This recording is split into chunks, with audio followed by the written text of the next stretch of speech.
Day one of Cannes, and I'm in front of the Carlton Hotel, probably the most iconic spot in all of Cannes. And the advertising festival is kicking off. If my plane was any indication, the number of creators here are going to almost outnumber the number of executives here. Crazy. I know Jack is in London this week and has a great guest today with Tricia Scott. So I'm going to throw it over to those two in the Acast London studios and be back to you with more insights about Cannes later.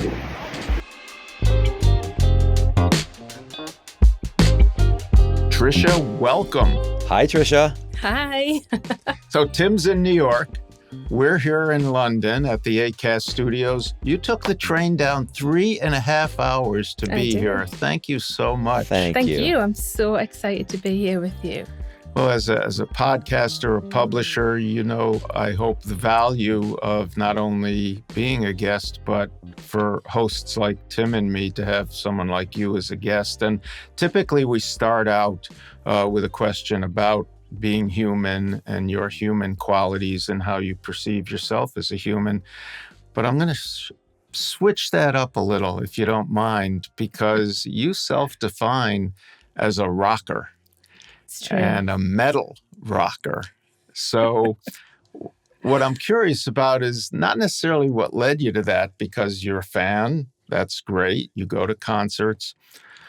But what are the qualities that you think metal, heavy metal, teach us about humanity? What do you think we learned from heavy metal? What do fans learn? And what do those of us now, you know, okay, I can listen to Stairway to Heaven, and, you know, I can get into a little Led Zeppelin and even Alice Cooper, but I've never been a metal fan. So what should I know about heavy metal? Such an excellent question. I just knew this was going to happen. I knew we were going to start with an amazing question. I'm a big fan of the show, by the way, as you both. Oh, thank you. So let me tell you what I think about heavy metal, and it's not as much about the music, but about the people. So, you know, growing up, I hated school. Like, I was not that girl. And I just couldn't wait to leave. And I guess I've always had that rebellious streak. Mm-hmm. I've always been the one who, you know, you have to go to school, but why? Because you have to learn stuff. But I don't learn here. This isn't the environment for me. You know, I learn by doing things and experiencing things and people. And of course, you don't know that when you're younger, do you? So I just knew I was ready to leave and do something else. And I always had that kind of square peg, round hole feeling, especially in my school days. And it wasn't until I left and I went into work, and then I met some people, and we went, and it was a girl I met at the time, and she said, "Oh, we're going out on Friday. Do you want to come?" And I thought, well, sure, why not? And we're going to a rock club. And I thought, well, I don't know what that really looks like. And growing up, my dad loved Led Zeppelin. He loved Ozzy Osbourne and Black Sabbath and Alice Cooper. So I grew up on that marquee metal type of music, David Bowie, that kind of thing. So I knew the music and I enjoyed the music, but it wasn't really, I didn't know anything about going to rock clubs or anything like that. And we walked in and I was a bit sort of like, oh, wow. It was intense. Like, you know, I don't even know how to describe it. It was scary. It's probably a good way to put it. I felt a bit intimidated because it was very, very different. Was it a band we know? It wasn't a band. It was just a night. It was just a rock night. Yeah. So there was a DJ and dancing and all of that kind of thing. I always get the images here in England of the Quarry and the Beatles and kind of that basement club. Was it that kind of environment? Yeah, very much so. It was very much an underground. It's not there anymore, but it was very famous up in Newcastle in the time. It was called the Mayfair Ballroom. And they had some huge acts there. You know, I think they had Led Zeppelin and all the rest up there back in the day. I felt kind of intimidated because the people looked a bit scary and the music was very, very loud. And I remember going to the bar and thinking, I'll just have one drink. And then I think I might go home. And this guy come over and he had all of this gothic makeup on and this long coat and long black hair. And I was like, oh, wow. Just sort of looked at him and he was like, can I buy you a drink? And I was like, I'm sorry? And he was so lovely. And he's like, you look terrified. And I was like, but I am terrified. And he was like, oh, you don't need to be afraid here. Like, you're good. Everything's fine. And I had the best night. And the reason I'm explaining all of this is because what I realised was, and what I realise more now looking back, is that was my square peg, square hole moment. I'd found a place to be in music that I enjoyed, but more so everybody in that room and everybody I met, and to this day we still go to the same sort of places and hang around with the same sort of people. Everybody was so accepting. There was never any animosity. There was never, it didn't matter what you wore or how much you earned or what you did, or none of that mattered. All that mattered was the music and that you were there. And it was such a connected space. I don't even know that I'm doing it justice really, but that was how it made me feel. Is there something special about heavy metal that you think that we should understand that may not apply in other music genres? I think it's acceptance. I think it's it's crazy and it's loud and it's fun. And if you ever go to here's one of my favorite things. If you ever go to a gig, and I like to stand back, I am not the pit girl anymore. I'm too old for that, right? No mosh pits No mosh pits for me. No, I like a good seat. I am now that person. But I love to watch someone at a gig. If you can catch someone in the moment and it's that complete abandon, that someone is just having the best time, and you see it. And that to me is heavy metal. It's the essence of it. It's the abandon. It's not following the rules, which I think is what kind of speaks to me as a human. Well, that's the key, that it's not following the rules. No. What else is it that in your own life that has followed that pattern of not following the rules? I am a consistent rule breaker. Wow. More so, I say that like I was, a troubled child or anything. I wasn't. I was not any problems to my parents or anything like that. But I just never really understood the rules. Mm-hmm. I was always uncomfortable with that. Again, go back to school. You've got to go to school, but why? But you've got to be there all day. But I don't like it. I like my house. I like where I live. I live in a lovely home. My school was awful. Why do I have to be here all day? I don't understand.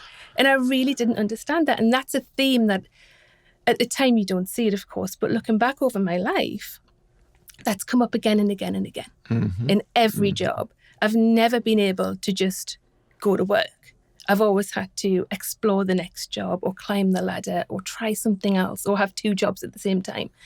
I'm just not that way inclined to just follow a set path. Restless, huh? Yeah, kind of. So what was the inspiration for this platform to create the female CEO?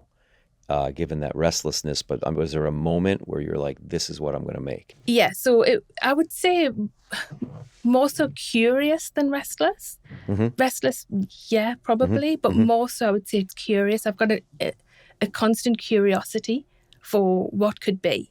Mm-hmm. And again, so when I started the Female CEO, this business, I'm a fan of seeing this business start as an accident because I was working. I had a really good job as a director of a property company for 20 years. And sometime during that time, I was seeing a problem in the business. And it was just a timing problem with landlords and students and tenants and stuff. It wasn't anything major, but it was getting on my nerves.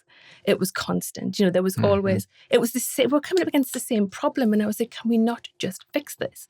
And because I knew the industry and I knew the landlords and I knew the job, I was like, do you know what? I'm sick of waiting for this to be fixed. I'm going to set up a business and I'm going to fix it. I'll just fix it myself. This doesn't seem to be happening. And that was fine. And what was the problem? It was a little problem. It was student turnaround. So they would move out, they would leave their stuff. Mm-hmm. The next ones would be queuing up to move in. It wasn't clean, it wasn't empty. So the landlord had all these tenants and their parents sort of knocking on the door wanting to be in. The other tenants were just picking up their stuff. Sounds like when in a corporation someone is let go, they don't clean up their desk. They just kind of go out, but they also leave a lot of baggage behind, not just physical baggage, but in the corporate world, they leave behind all the crap that they caused. Exactly. Yeah. So it's very, very much the same. Interesting. And we just needed that faster turnaround. We needed somebody just to step in there and make it happen. And I could do that. So I thought I'd set up a little company on the side just to figure this out. And that was fine. So doing the job, making it happen and creating the solution was easy because I could do that. I knew it inside out. Setting up a business was not easy. Like I'd never have to do that. I'd never had to do that before. I didn't know anything about starting my own business. And I just remember going from feeling like a really capable person in my role because I'd done it a long time, to feeling ridiculous all of the time. And I was like, why can't I figure this out? Like I know this stuff. I should be capable. And when you're director in a business like that, everybody's looking to you for answers. And if I didn't know the answer, people were going to panic. So I couldn't ask anybody. It didn't feel like I could say to people, I don't know what I'm doing here. This is... And so I was just trying to figure it out. And to mitigate that, I started blogging about it. And it was meant to be funny, right? I thought I was hilarious. So I would blog on the internet when blogging was back, we're talking about 15 years ago, maybe. I found this tiny blogging platform on the 100th page of Google deliberately because I didn't want anybody to read it. And I changed my name because I thought I would get fired if anybody did read it because I was you did this under an alias. Yeah. Okay. Interesting. And, I was in charge of a lot of money, a lot of portfolios. And I didn't want to be seen to be the one who actually didn't know what she was doing. So I started blogging. And the only person I told was the guy that set up with me in my own work. And we'd been friends forever and we still are. And he thought it was funny. So we would talk about it. And I was just banging out these blogs about how, ridiculous I felt and how I said this and I did this and it was all wrong and why don't I know this? And, I was about 5 or 6 blogs in and I came to work, put my computer on and an email came up and someone left a comment on the blog and my heart dropped into my stomach. I was like, oh no, somebody's read it. And I immediately looked at him and I said, it was you. And he went, it wasn't me. And I said, no, definitely was you because you're the only person. Nobody's reading this stuff. Nobody even knows it's there. He was like, I swear it wasn't me. So I made him read it. And it was a woman and she was in America. And she said, she just, I still to this day don't know how she came across the blog. But she said, oh my goodness. I think she said, I needed to read this because I thought I was the only one. And she said, hold my beer. And then she shared something that she'd done. And she said, you have no idea what a relief it is to actually say this out loud. And of course I replied. And I don't know if it was an algorithm thing. I have no idea. But then someone else commented and then someone else commented. And before long, it became very apparent that all of these women were in these positions of authority in one way or another, whether it was in charge of a family or a business. And we were all just winging it. But nobody could ask for help, or we didn't want to ask for help. Wow. But we could tell each other. And so that is really going all the way back. That is the seed that began. That's the origin story. That's the origin story, yeah. Wow. So and it was just a need. So you touched one person and then that was a spark and you saw that. That's cool. And so the female CEO, it's not actually chief executive officer. Create, evolve, overcome is the CEO. So I've created something and I'm evolving with it. Why do you got to go all negative and say I have to overcome now? Why is overcome the third word? I don't think overcome's negative at all. I think it's the cycle of entrepreneurship. Okay, We're perfect. always overcoming something, and no matter what that is, there are so many challenges that face us as entrepreneurs. I have been winging it all of this time, really. So we were constantly overcoming. But as entrepreneurs, I think the mindset is it's a cycle. We create something, we evolve through with the challenges, we overcome them, and then we go right back to creating again. We never or I certainly don't sort of finish. I overcome it, and then I'm like, okay. Let's go sit back now. I'm like, oh no, what else is next? The eternal curiosity. So it took me 3 days and a few bottles of wine in my friend's kitchen to come up with that name. That's great. Tim, do you know the phrase coal from Newcastle? No. Have you heard that? No, I've not. So I'm older, so I know the phrase. It's like coal from Newcastle. It's like, how would you, what would be the analogy? It's like snow snow Yeah. on in Alaska. It's Yeah. like coal from Newcastle. Newcastle is a coal town. Used to be. You grew up. You still live there to this do. day. It's, as we said, about 3.5 hours from London. More and more people are working remotely. They don't feel they need to be in the big city. Did you ever have that urge? And what's your advice to people who are in, small midtown cities and, may feel they need to get to Chicago, New York in the U.S., London? I was just in Stockholm in Sweden. I think if it takes you, if you want to travel and do those things, do it. Go, see the thing, meet the people, get in the room. We talk a lot about getting in the room. It's one of the recent, I write business love letters every Monday to my audience. And that was one of the things I talked about, having come back from a conference myself. Like, it's that feeling when you've been in a room, when you're around other people who inspire you. And I think it's very important. However, do you need to do that to run a successful business? No. Mm-hmm. We're more connected than we've ever been. There's never been a better time in history to work from exactly where you are, if that's what you want to do. But if you want to get in the room, I highly recommend that you do. It's great. Talk about being more connected than ever, but we're connected as we are here. You and I are sitting here in person. It's a different experience than Tim in New York is having. So that in-person still really means something. How do you balance that?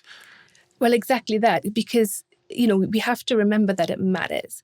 And what worries me as an entrepreneur and as a woman or as a former leader of a team, is that the generations coming now, particularly post-COVID, are coming from a place where it's very normal to work hybrid or just to work at home. Right. And I personally have had the experience where homeworking wasn't a thing, like it was unheard of. You went to work, you went to the office, no matter how far it was, you got in the car and you went. But I know that experience was paramount to my growth. I loved being around people. And when I left to work for myself, I don't think I quite appreciate how much I would lose. But the generations coming through don't know they've lost it because they've never really had it. And I think it's a major problem. Is there a solution? I don't know what the solution is. If there has to be a way of showing people kind of what they're missing, not fully missing, because I think remote working's great. It's handy, Mm-hmm. But I think if businesses could get their teams in the room, either even if it was an annual conference or or a co-working day or whatever it is, and I know a lot of businesses now are bringing their teams back even part-time into the office. I think that's really important, not just for a connection, mental health, not being on our own all of the time. And I think that's super important. Mm-hmm. Tricia, how have women's needs evolved in the last, let's say, 10 years or so? Are there some things that were needs that are less of a problem and new ones have come as you've watched people that are in roles and you are advising them and you're talking to them and you're getting feedback from them? What would you say are the things you're focused on now? And I'd also love to know, though, what are the things that used to be an issue that aren't an issue and what are now things that need to be overcome? I don't know that it's changed that much. Okay. In terms of women's needs, I think we're more aware of women's needs as we progress. I think in some ways we're regressing in certain areas and we're becoming either we're not less aware, we're just doing less about it. So I don't know that women's needs have changed necessarily. Women have always typically been caregivers. Women's lives go through cycles where we might leave school, we go to university, you might go to university, and then you might have children. And then everything kind of stops for a little while or slows down for a little while. So you kind of just get going and then you stop, or you might. And then, you go back to work and you might get back on the career ladder or whatever it is and grow a business a bit more. But then it could be caring for parents. We just talked about this with Lindsay in your last podcast. I loved that podcast. It was so good. And it really made me think about the women in our community who our demographic is 35 to 55, kind of typically. And those women are often having to step back from their careers to care for parents. You know, so it kind of, and though that's always been the case, not for everybody, of course, but by and large, that's kind of always been the case. And I don't think that's changed. I think there's I think the fact that we now, for example, when I was at school and I went for my careers advice, it was terrible, and I wanted to be a paramedic, I would have been an awful paramedic, right? So this story has a happy ending. But I remember saying to the careers advisor, I'd quite like to do this. And she said, that's a man's job. And she said, I was going to say this wasn't that long ago. It was. That's a man's job. And it's a job for life. So someone has to die for you to get that job. And then I felt terrible. So not only was I not a man, but somebody had to die for me to get the job. I honestly, thinking back, it's terrible.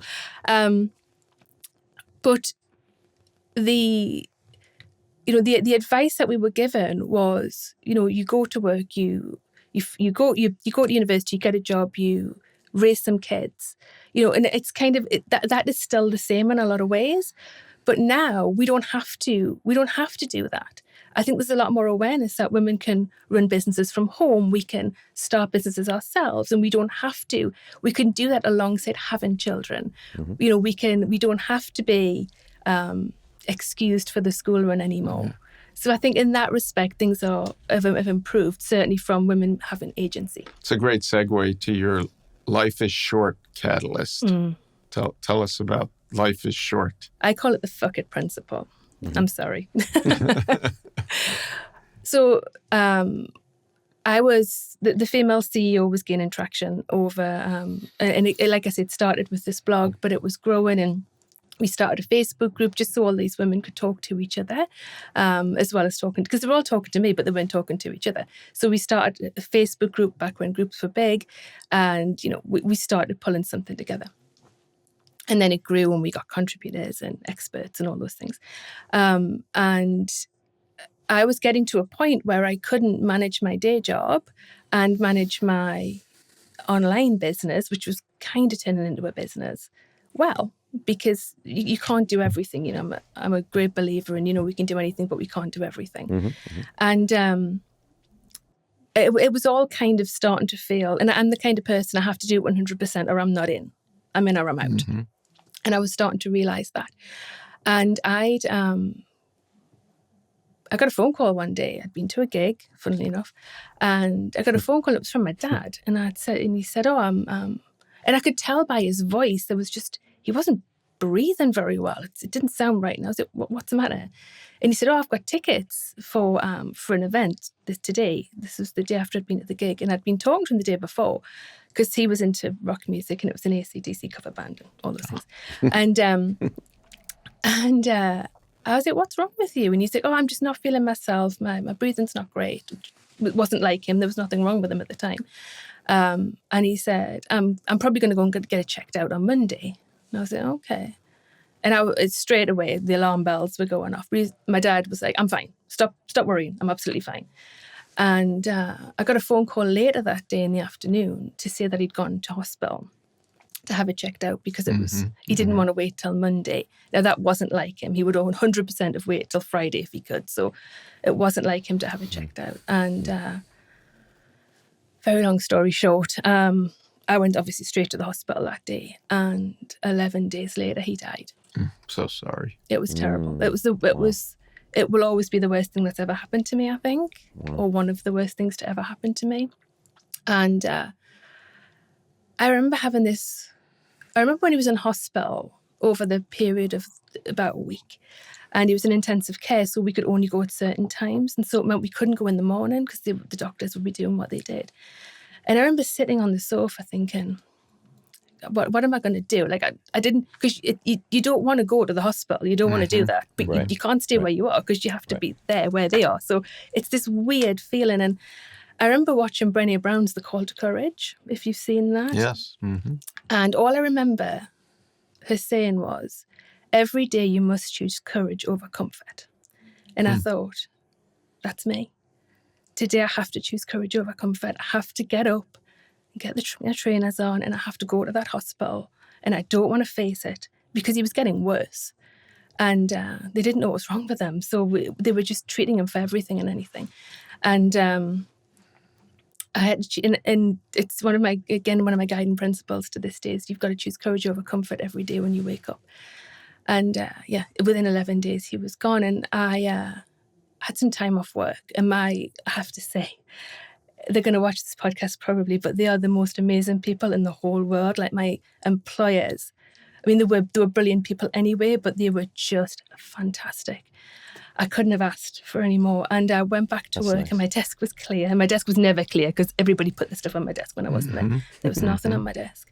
And I sat, and I just remember having this profound clarity of, I don't belong here. And I'd been there for so long. And I just thought, life is so much too short for this. And it just came over me. And I looked at my boss used to sit opposite me, like just across the way. And I looked at her, and she looked at me, and she literally said, "You're leaving me, aren't you?" And I said, "Yeah." And I just knew. And that's what I would call the fuck it moment. The fuck it moment. It was like, life is too short for this. Like, I need to pursue this with everything I've got, because if I don't, like, who knows? My dad was 64 years old, you know? So when you have a moment like that today, that's nothing can compare to that, and hopefully ever, but when you put the headset on and you want to listen to some music, who's the music that you listen to today for comfort and for peace and to bring you that sense of serenity in a world that's so chaotic? For me, I what brings me comfort is usually listening to something like David Bowie or Black Sabbath, because it was my dad's favorite. So something like that. If I want to get my rage out, it's a bit of Slipknot, something like that. Maybe a bit of Iron Maiden. Today's world, maybe with a little David Bowie changes. Yeah, exactly. Yeah. Nice, Jack. Nice. I think, Tricia, maybe we're going to leave it there as a great ending. Thanks so much for being with us today. Jack and I usually at this point think about one takeaway that really touched us. Jack, what would be yours? I have to go with the last takeaway of fuck it. Life is short. Do it. If you have something, if you're meaningful, that's just such a powerful takeaway among many takeaways that you've given us and guidance. And I guess, though, Tim, if I may, I want to personalize it to you and me.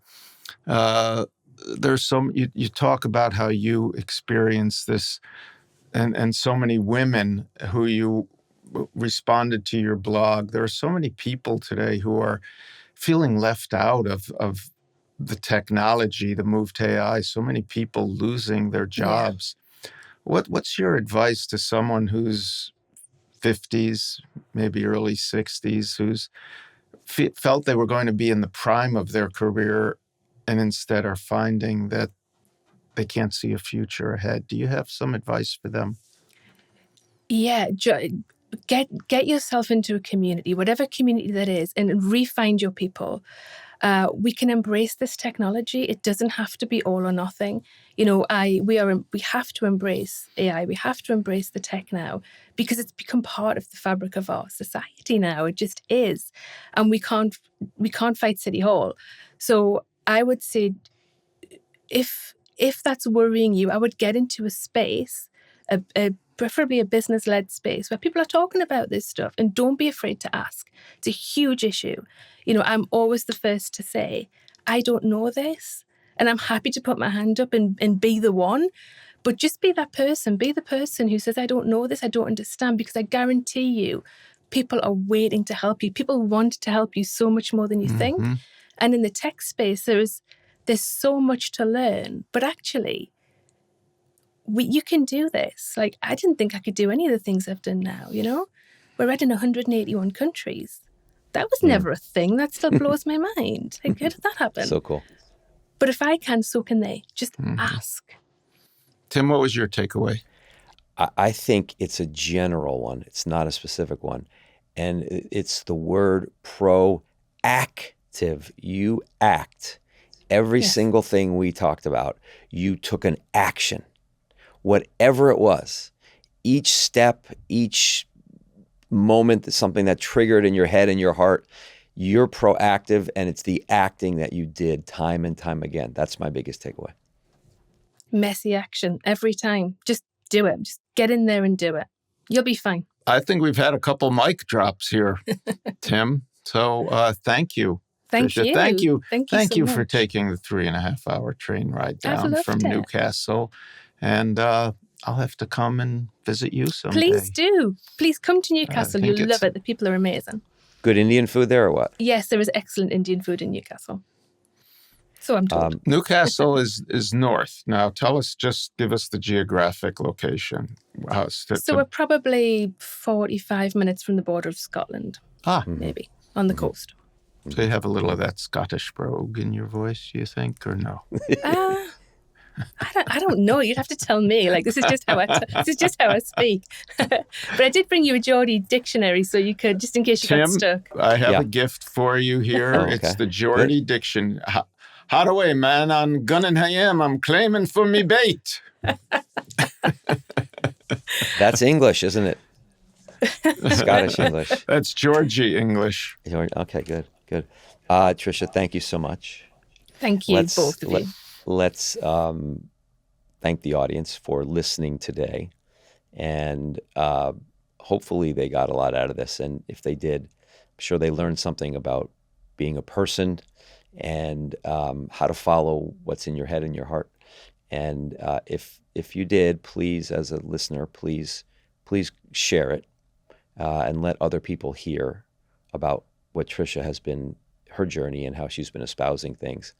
And join Jack and I on this movement, and now with Tricia, to lead human, because as we feel the competitive advantage in business, and I'm going to say, Jack, today and in life, is less about managing the machine and more about unleashing the human potential in all of us. And this has been Lead Human.